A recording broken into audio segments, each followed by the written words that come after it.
Good morning, one and all. I am Ashwanandikeshas of second year BA Applied Economics, and I'm here to talk about equilibrium interest rate. Before going into detail about equilibrium interest rate, let's first look at what exactly is interest rate. Interest rate definition. The interest rate is the amount a lender charges a borrower and is a percentage of the principal amount loaned. The interest rate on a loan is typically noted on an annual basis known as the annual percentage rate. An interest rate can also apply to the amount earned at a bank or credit union from a savings account or a specific deposit.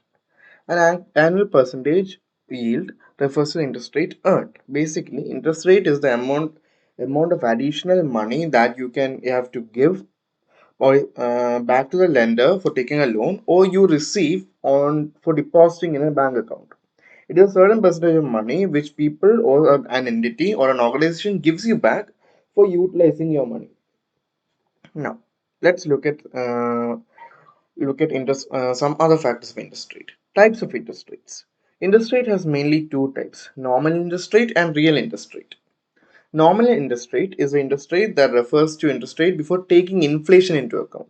Inflation as in the rise in prices as well as fall in the value of currency. Nominal interest rate can also refer to the advertised or stated interest rate on a loan without taking into account any fees or compounding of interest. Hmm. Real interest rate, on the other hand, is the interest rate that has been adjusted to remove the effects of inflation or to reflect the real cost of funds to the borrower and the real yield to lender or investor. The real interest rate reflects at the rate of time preference for current goods over future goods. The real interest rate of investment is calculated as a difference between nominal and inflation rate.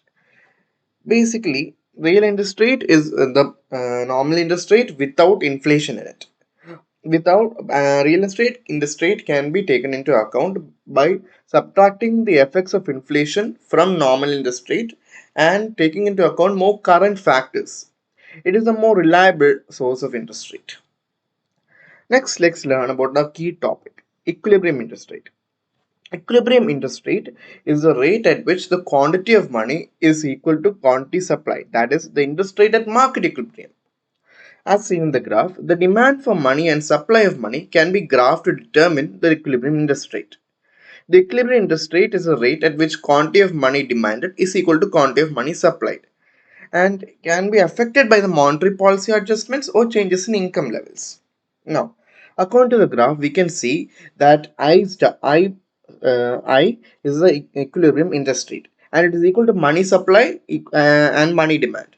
Now, if a government decreases the money supply, naturally, supply will go. Money supply will go leftwards. Quantity of money will go leftwards, and interest rate will rise.